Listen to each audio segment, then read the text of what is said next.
Saudi Arabia is allied with the United States in the war on terror, but the kingdom's critics say it is playing both sides, siding with America while continuing to promote Islamic fundamentalism around the world. Osama bin Laden himself is a Saudi, as is the man sitting next to him in this videotape. And if the Saudi royal family is with America, some question where the rest of the country falls. Fareed Zakaria writes in Newsweek, quote, "If elections had been held last month in Saudi Arabia with King Fahd and Osama bin Laden on the ballot, I would not bet too heavily on His Royal Highness's fortunes." Prince Bandar Bin Sultan is the Saudi ambassador to the United States. Prince Bandar, thank you, sir, for joining us tonight. Thank you, Chris. You're great to come on. You were watching the program Friday night, and you wanted to take issue with something we reported. I believe it was from a Andrea Mitchell report that showed that in your country, the televised report of the videotape of Osama bin Laden bragging, in a sense, about his knowledge beforehand of the horrible destruction of September 11th was not really broadcast on your official Saudi Arabian television, but only the criticisms made of it. And then I saw in the paper this weekend that the Associated Press is reporting that your government has still not decided whether to show the tape of Osama bin Laden bragging about blowing up the World Trade Centers and the Pentagon. What do you make of that decision, and why does your government still not want to show that tape which incriminates Osama bin Laden? Chris, I think if these reports are true, shame on Saudi Arabia. Truth is, on the day of the airing of the tape of bin Laden, it was shown in Saudi Arabia 3 times, on the main news, and twice afterward. 3 times. Well, why did the official spokesman for Saudi Arabian television say over the weekend that they had no plans to air it? Again, they are not plans to air it again, but they aired it 3 times when it first came out. That's number one. Number two, that late afternoon that day, we issued a statement that can't be more stronger. But more important than all of this, common sense tells us that bin Laden is not big news in Saudi Arabia as a terrorist. You know why? Because we knew he was a terrorist before the 11th of September. He was stripped from his nationality, his people were chased, his people were behind the attack that killed 5 American soldiers in Saudi Arabia 4 or 5 years ago. When we captured them, we tried them under Sharia law, we executed them. Guess what? Western media said we did something terrible. We're killing dissidents. You know, those dissidents, when we chased them in Saudi Arabia, right, the followers of Osama bin Laden, they don't run away to Cairo or Tehran or Damascus. They escaped to London, Paris, Frankfurt, America. On the 10th of September, most of those people were called dissidents. On the 12th, they were called terrorists. Well, let me tell you why they're terrorists, because 15 people from your country blew up our World Trade Center and our Pentagon. If 15 Americans had gone to Saudi Arabia and blown up your iconic places like the World Trade Center and the equivalent of the pyramids or something like that over there, you would be wanting to know why those people did it, and you'd want our government to tell us why they did it. Has your government dug into who these 15 people are and why they did it to us, what they did to us on September 11th? But, Chris, you just proved my point. You cannot take yes for an answer. I'm saying we called them terrorists before 11 September. You called them dissident. After the 11th of September, the same people became terrorists to you. You've switched their category from dissident right to terrorist. For us, they are terrorists. When you say bin Laden in Saudi Arabia, people say, yes, that renegade, that bad guy. Therefore, bin Laden or the 15 people who were in the airplane, right, or people who follow them or support them, they are not just terrorists after what they did on the 11th of September. They are evil, Chris. But if they're evil and they're dissidents in your country, why don't they blow up your country, their own country? Why do they come here and blow up ours? They tried to do that in Saudi Arabia many times. Touch wood that they didn't succeed as big as they did in the United States, but they attacked people, they exploded bombs in Saudi Arabia. So we were after them. We were after them. And what we don't understand is why bin Laden, who comes from a royal family, was like coming from the Rockefellers in this country. All right, it's a good comparison, isn't it? It is a good comparison, okay, but a renegade one. But he's a renegade. Yes. But why doesn't his family go after him? Why doesn't the family? Why don't you freeze the assets of all the wealthy Saudis who are giving money to these types of organizations? This is the tragedy, and you have to forgive me. American media is either lazy or ignorant. This man, his family froze his assets. They disavowed of him. They disowned him. The government stripped him from his nationality. And I want to question the report you mentioned that if there was an election, Saudi Arabia, between him and the king, he would have won. You know something? That is fancy talk. It's lovely. Well, you don't have elections in your country, but that's one fact. I can never dispute this because it's a moot point. You don't have elections. Exactly. But I can prove it to you another way. If Bin Laden had such a great followers in Saudi Arabia, he wouldn't be hiding in Afghanistan. He would be in Saudi Arabia leading his people. Remember when Khomeini How is it so easy for him to recruit young guys in their early 20s to go do his killing in this country if he's not popular?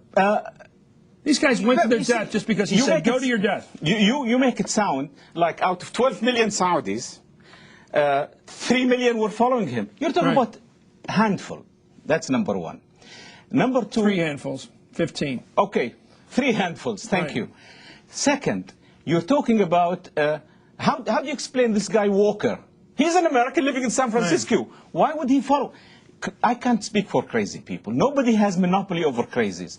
And Saudi people take offense when people say Islamic terrorists. Rabin was not killed, Prime Minister Rabin of Israel was not killed by an Islamic terrorist. He was a Jewish religious guy. IRA are not Muslims, they are terrorists. McVeigh, can you imagine after McVeigh's death, after McVeigh blew up those 200 Americans in Oklahoma, if I came and said, all blue eyes, blondes, who were veterans, are terrorists. Well, you know what I say to you? As the nuns taught that will include you, Chris. Two wrongs don't make a right. You're right. In this case, let me ask you. We are condemning what happened. You guys are refusing to accept us. Let me tell you, as bad as the IRA is, and even worse, the NORAID crowd that give them the money from this and the bars in north of America, as bad as the Basques are, as bad as Ergun and the Stern Gang were, they never blew up the World Trade Center, never blew up our Pentagon. The Islamic fundamentalists did it. Where is this? I want you to explain why these people are so angry at your country that they come over here and blow up our country. You are trying to make me now to be a doctor, to be a psychologist. I am not.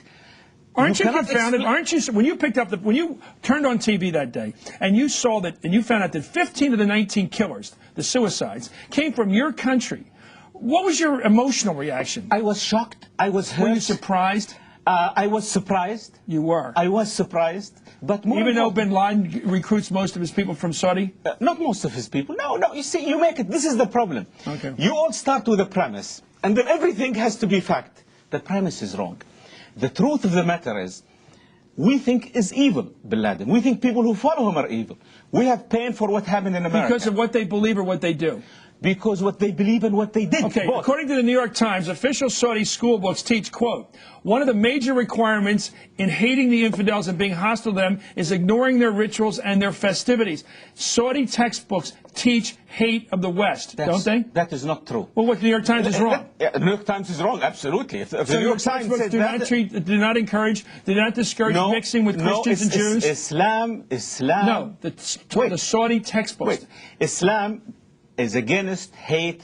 Islam is for tolerance. Saudi Arabia practices Islam. Does it make sense to you, Chris, if Bin Laden and his likes, those evil people, are supposed to be the product of the Saudi religious teachings? If that is true, and they consider, Bin Laden was in public saying the Saudis are infidels, their leaders are infidels, their religious leaders, are we stupid? Why would we go and teach people so they can come and attack us? So that you would attack somebody else? Wrong. No. They started with us. They killed.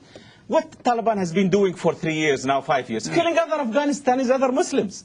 You just noticed the sense in this country is that your government has been very smart to sort of buy off the younger generation, give them all the money they need to go proselytize around the world and do their dirty will and leave them alone. They're paying protection money in a sense. You know what?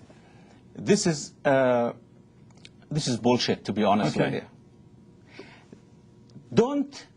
You should not, America is too great, and the American media is too important to be ignorant. And in Saudi Arabia, I saw, take his interview. If you are an Arabic-speaking person, what he said in Arabic was worse than the translation in English. There is nobody who's an Arab, who speaks good Arabic, who's a Muslim, who can have any doubt that this guy is an evil man by what he said, not the translation. So what I'm trying to tell you is... But if I went to Saudi right now, sir, excuse me, Your Highness, if I go to Saudi Arabia right now, the average TV watcher watching during this post-Ramadan period would actually be able to say to me, yes, Chris, I did see Mr. Bin Laden admitting the horror of his attitude of his own people going to their death, and he's laughing at them. They would have captured that idiom. They would have understood that sentiment completely. Absolutely. All the people in your country. No. You go home tomorrow, they'll understand that. I was home 2 days ago, Okay. and that's the sentiment. But more importantly, to understand the Saudi sentiment, they will say, and we cannot understand why, before 11 September, you considered people like him dissidents. They were dissidents. They were evil. They were terrorists.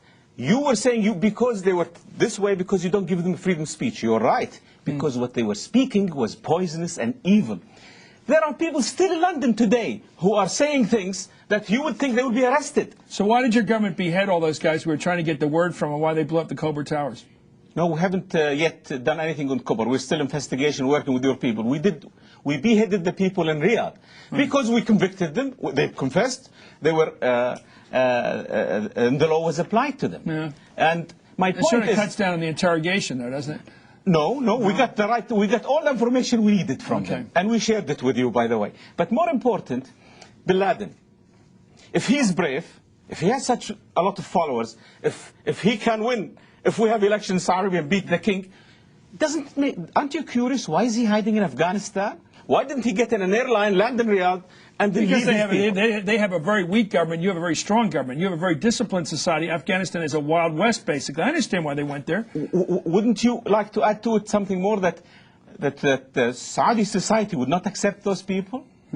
Well, let's try something for Fareed Sakari. He also wrote in Newsweek the quote: "The Saudi monarchy must order a comprehensive." This is his editorial for Action. Must order a comprehensive overview of its funding, both public and private, of extremist Islam, which is now the kingdom's second largest export to the rest of the world. It must rein in its religious and educational leaders and force them to stop flirting with fanaticism. What is the difference? Help me out here, because I am, believe it or not, objective on this. And I want to tell you something. Islamic fundamentalism, which is teaching it to me like Christian fundamentalism, go back to basics, get away from modernism, all that, and this notion of Islamism, which is very much connected to radical action. Where's the defining point? Your government certainly permits and encourages the teaching of fundamental Islam. Absolutely. How do you separate that fundamentalist belief, that purity, don't have anything to do with the corrupting effects of the world, and also don't engage in violence? Chris, number one, at the risk of hurting your reputation, I think you are more objective than you think you are. But second, Islam fundamentalism, which is in the sect in Saudi Arabia, means we go back to basic teaching. Basic teaching of Islam, saying killing one innocent life is like killing all lives. Islam teaches us that if you don't believe in Judaism and Christianity and Jesus and Moses, you can't be a Muslim. Automatically you're excommunicated. Islam tells us. So the difference then becomes between somebody who's very religious, very much a believer, when you move from there to hate or violence, that's when we part ways. Prince Bandar, I have to ask you one last question, because I know you've dealt with this since I've known you since 30 years ago. Do you think the American media is anti-Arab? Be honest about this. I think very small segment of the American media is anti-Arab. But I think the danger is that large segment of the American media are really shallow. They really are shallow. You're hurting them. I know I hate them. This is the worst critic of all. But also, I'm being honest. Yeah. I'm being honest here. And I think that's dangerous for the American people. If I was an American, and I listen, I read what I see about Saudi Arabia. You gotta go. Prince Bandar, Your Highness, thank you for joining us. Happy birthday, Chris. Ambassador to the United States for many years. Up next, John Walker, the American Taliban. New information suggests he was more than just a wayward religious zealot and actually trained to be a terrorist. That's John Walker, USA born. You're watching Hardball.